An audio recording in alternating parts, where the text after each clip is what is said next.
ಮೊಳಕಾಲ್ಮೂರು ತಾಲೂಕಿನ ರಾಂಪುರ ಬಸ್ ನಿಲ್ದಾಣದಲ್ಲಿ ತಾಲೂಕು ಕರ್ನಾಟಕ ದಲಿತ ಸಂಘರ್ಷ ಸಮಿತಿ ವತಿಯಿಂದ ಭೀಮಾ ಕೊರೆಗಾಂವ್ 207ನೇ ವಿಜಯೋತ್ಸವವನ್ನು ಆಚರಿಸಲಾಯಿತು. ಈ ವಿಜಯೋತ್ಸವ ಕಾರ್ಯಕ್ರಮದಲ್ಲಿ ಜಿಲ್ಲಾ ಸಂಚಾಲಕರಾದ ಕೊಂಡಾಪುರ ಪರಮೇಶ್ವರಪ್ಪ ಹಾಗೂ ಹಂಗಾಮಿ ತಾಲೂಕು ಸಂಚಾಲಕರಾದ ಬೊಮ್ಮನಹಳ್ಳಿ ಉಮೇಶ್, ದಸಂಸ ತಾಲೂಕು ಸಮಿತಿ ಪದಾಧಿಕಾರಿಗಳಾದ ಮಾಚನಹಳ್ಳಿ ಮಹಾದೇವ್, ರಾಂಪುರ ಲಕ್ಷ್ಮಣ್, ನೆರಳಹಳ್ಳಿ ಚಂದ್ರಶೇಖರ್, ದೇವಸಮುದ್ರ ಹೋಬಳಿ ಘಟಕದ ಸಂಚಾಲಕರಾದ ಕರಡಹಳ್ಳಿ ಗಂಗಣ್ಣ, ರಾಜಪುರ ಮಾಂತೇಶ್, ರಾಂಪುರ ರಮೇಶ್, ಪ್ರಸನ್ನ, ತಿಮಲಾಪುರ ಯರಿಸ್ವಾಮಿ, ವಿವಿಧ ಗ್ರಾಮಗಳ ಸಂಚಾಲಕರುಗಳಾದ ಪರಮೇಶಿ, ದೇವರ ಸಮುದ್ರ ಸಂತೋಷ್ ಕುಮಾರ್, ಬೊಮ್ಮಕನಹಳ್ಳಿ ಹೊನ್ನೂರು ಸ್ವಾಮಿ, ಸಿರಿಕೊಳ್ಳ ತಿಪ್ಪೇಸ್ವಾಮಿ, ತಮ್ಮೇನಹಳ್ಳಿ ಹನುಮಂತ ತಿಪ್ಪೇಸ್ವಾಮಿ, ಮಾಚನಹಳ್ಳಿ ಹನುಮೇಶ್, ಮಾರೇಶ್, ಉದಯ್, ಭಂಡಾರ್, ಶಿವರುದ್ರ, ಎನ್ಆರ್ ಕೊಂಡಾಪುರ್, ಅನಿಲ್ ಹಾಗೂ ನಾಗರಾಜ್, ದೊಡ್ಡಗುರು, ಹನುಮಂತಪ್ಪ ಇನ್ನು ಅನೇಕ ಡಿಎಸ್ಎಸ್ ಕಾರ್ಯಕರ್ತರು ಭಾಗವಹಿಸಿದರು.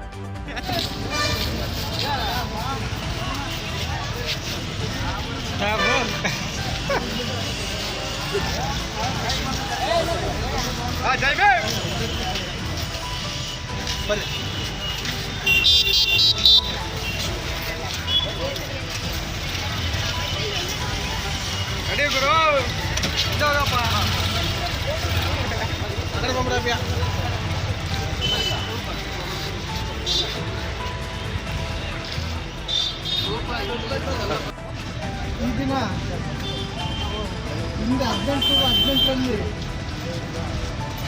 30,000 ದೇಶಗಳನ್ನು ನಮ್ಮ ಸಿದ್ದಣ್ಣಕ್ಕವರ 500 ನಮ್ಮ ಮಹಾವೀರರು ಸೆದೆ ಬಡಿದು ಜಯಶೀಲರಾಗಿರ್ತಕ್ಕಂಥ ಒಂದು ಈ ದಿನ. ಹಂಗಾಗಿ ಇವತ್ತು ನಾವು ಕೊರೆಗಾಂವ್ ವಿಜಯೋತ್ಸವ ಅಂತೇಳಿ ನಾವು ರಾಜ್ಯಾದ್ಯಂತ ದೇಶಾದ್ಯಂತ ಕೂಡ ನಾವು ಆಚರಿಸ್ತೀವಿ. ಎಲ್ಲ ದಲಿತರು ಸೇರಿ ಹಿಂದೆ ಏನು ಅಸಹ್ಯ ದೇಶ ಮತ್ತು ಆ ಹಿಂಸೆಯನ್ನು ತಾಳಲಾರದೆ ನೊಂದು ಬೆಂದು 16 ದಿವಸಗಳ ಕಾಲ ಸತತವಾಗಿ 30,000 ಬೇಸುಗಳನ್ನು ನಮ್ಮ ವೀರರು ಬರೇ 500 ಜನ ಸೆದೆಬಡಿರ್ತಕ್ಕಂಥ ಇವತ್ತಿನ ಒಂದು ಮಹತ್ವವಾದ ದಿನವನ್ನು ನಾವು ಇವತ್ತು ಭೀಮಾ ಕೊರೆಗಾಂವ್ ವಿಜಯೋತ್ಸವ ಎಂದು ನಾವು ಆಚರಿಸುತ್ತೇವೆ. ಏನಾಗುತ್ತೆ ಅಂದರೆ ಈ ಸಿದ್ದನಾಕ ಅಂತಕ್ಕಂಥ ವ್ಯಕ್ತಿ ನಮ್ಮನ್ನು ಬ್ರಿಟಿಷರು ಆಳ್ವಿಕೆ ಮಾಡ್ತಕ್ಕಂಥದ್ದನ್ನು ನಾವು ಪ್ರಸ್ತುತವಾಗಿ ಕಾಣ್ತೀವಿ. ಅಂಥ ಸಂದರ್ಭದಲ್ಲಿ ಮರಾಠ ಪೇಶ್ವೆಗಳು ಏನಿದಾರೋ ಆ ಮರಾಠ ಪೇಶ್ವೆಗಳು ನಮ್ಮ ದಲಿತರನ್ನು, ಆ ದಲಿತರಲ್ಲಿರ್ತಕ್ಕಂಥ ದಲಿತರಿಗೆ ಯಾವುದೇ ರೀತಿ ಮೂಲಭೂತ ಸೌಕರ್ಯಗಳು ಕೊಡಲಿಕ್ಕೆ ಇಷ್ಟಪಡಲ್ಲ. ಈ ಮೂಲಭೂತ ಸೌಕರ್ಯಗಳಿಂದ ವಂಚಿತರಾದಂಥ ನಾವುಗಳು ಏನು ಮಾಡ್ತೀವಿ ಅಂದಾಗ ನಾವು ಆದರೂ ಕೂಡ ಆ ಪೇಶ್ವೆಗಳ ಪರವಾಗಿ ಏನು ಮಾಡ್ತೀವಿ ಅಂದರೆ ನಾವು ಬ್ರಿಟಿಷರನ್ನು ಇಲ್ಲಿಂದ ನಾವು ಹೊಡೆದಾಡಿ ಕಳಿಸ್ತೀವಿ ನಾವು.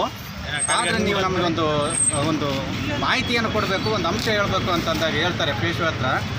ಸಿದ್ದನಾಕ ಈ ಮಹರ್ ಜನಾಂಗದ ನಮ್ಮ ನಾಯಕರು ಏನು ಮಾಡ್ತಾರೆ ಅಂದರೆ ನಮ್ಮ ಮಹಿಳೆಯರಿಗೆ ಅಂದರೆ ರಕ್ಷಣೆ ಕೊಡಬೇಕು ಮತ್ತು ನಮ್ಮ ಸಮುದಾಯಕ್ಕೆ ಶಿಕ್ಷಣ ಕೊಡಬೇಕು ಅಂತ ಕೇಳ್ತಾರೆ. ಅವ ಮರಾಠ ಪೇಶ್ವೆ ಏನಂತ ಹೇಳ್ತಾನೆ, ಚೆ ನೀವು ನಮಗೆ ಸಪೋರ್ಟ್ ಮಾಡೋದೇ ಬೇಡ, ನೀವು ನಮ್ಮ ಜೊತೆಗೆ ಕರ್ಕೊಂಡ್ರೆ ನಮಗೆ ಅಂದರೆ ಅಪಶಕುನ ಆಗುತ್ತೆ ಅಂತ ಏನು ಮಾಡ್ತಾರೆ ಅಂದರೆ ಈ ಆಳಿಸಿದಂಥ ಸಂದರ್ಭದಲ್ಲಿ ಈ ನಮ್ಮ ಮಹರ್ ನಾಯಕರು ಏನಿದ್ದಾರೆ ಈ ಸಿದ್ದನಾಕನ ನೇತೃತ್ವದಲ್ಲಿ ಇವರು ಹೋಗ್ಬಿಟ್ಟು ಬ್ರಿಟಿಷರ ಹತ್ರ ಹೋಗ್ತಾರೆ. ಬ್ರಿಟಿಷರ ಹತ್ರ ಹೋದಂಥ ಸಂದರ್ಭದಲ್ಲಿ ಏನು ಮಾಡ್ತಾರೆ ಅಂದರೆ ಬ್ರಿಟಿಷರಿಗೆ ಹೇಳ್ತಾರೆ, ಆಯಿತು ಸರ್, ನಾವು ನಿಮ್ಮ ಪರವಾಗಿ ಪೇಶ್ವೆಗಳ ವಿರುದ್ಧ ಹೋರಾಟ ಮಾಡ್ತೀವಿ, ಆದರೆ ನೀವು ನಮ್ಮ ಸ್ಥಳ ಸಮುದಾಯಕ್ಕೆ ಏನು ಬೇಕಂದರೆ ನಮಗೆ ಮಹಿಳೆಯರಿಗೆ ಫಸ್ಟು ಶಿಕ್ಷಣದ ಹಕ್ಕು ಬೇಕು, ನಮ್ಮ ಮಹಿಳೆಯರಿಗೆ ರಕ್ಷಣೆ ಬೇಕು ಅಂತ ಕೇಳ್ತಾರೆ. ಅವಾಗ ಏನಾಗುತ್ತಂದರೆ ಬ್ರಿಟಿಷರ ಪರವಾಗಿ ನಮ್ಮ ಮಹಾರ್ ಜನಾಂಗದ ಈ ಸಿದ್ದನಾಯಕನ ನೇತೃತ್ವದಲ್ಲಿ ಏನು ಮಾಡ್ತಾರೆ ಅಂದರೆ ಸಂಪೂರ್ಣವಾಗಿ ಯುದ್ಧ ಮಾಡ್ತಕ್ಕಂಥ ಸಂದರ್ಭದಲ್ಲಿ ಸುಮಾರು ದಿನಗಳ ಕಾಲ ನಡೆದುಕೊಂಡು ಹೋಗ್ಬಿಟ್ಟು ಅವ್ರ ಮೇಲೆ ಯುದ್ಧವನ್ನು ಮಾಡ್ತಾರೆ. ಯುದ್ಧ ಮಾಡಿ ಗೆದ್ದಂಥ ಸಂದರ್ಭದಲ್ಲಿ ಲಾಸ್ಟಿಗೆ ಏನು ಮಾಡ್ತಾರೆ, ಗೆದ್ದು ಬಂದ ನಂತರ ಮತ್ತೆ ಬ್ರಿಟಿಷರ ಹತ್ರ ಹೋಗ್ತಾರೆ. ಆಯ್ತು, ಅವತ್ತು ನೀವು ಮಾತು ಕೊಟ್ಟಿದ್ರಲ್ಲ, ಹಾಗಾಗಿಬಿಟ್ಟು ನಮಗೆ ಶಿಕ್ಷಣದ ಹಕ್ಕನ್ನು ಸಹ ಕೊಡಬೇಕು ಮತ್ತು ಮಹಿಳೆಯರಿಗೆ ಸಂರಕ್ಷಣೆ ಕೊಡಬೇಕಂತಂದು ಹೋರಾಟ ನಡೆದಿರ್ತಕ್ಕಂಥ ಘಟನೆ ಇದು ಭೀಮಾ ಕೊರೆಗಾಂವ್ ಯುದ್ಧದ ಒಂದು ಸನ್ನಿವೇಶ ಅಂತ ಹೇಳ್ತೀವಿ. ಹಾಗಾಗಿಬಿಟ್ಟು ಈ ಸಂದರ್ಭದಲ್ಲಿ ಜಯೋತ್ಸವ ಪ್ರತಿ ವರ್ಷ ಏನು ಬಾಬಾ ಸಾಹೇಬ್ರು ಏನು ಮಾಡ್ತಾರೆ ಅಂದರೆ ಯಾವುದೋ ಒಂದು ಸಮುದಾಯಕ್ಕೋಸ್ಕರ ಹೋರಾಟ ಮಾಡತಕ್ಕಂಥ ವ್ಯಕ್ತಿ ಅಲ್ಲ.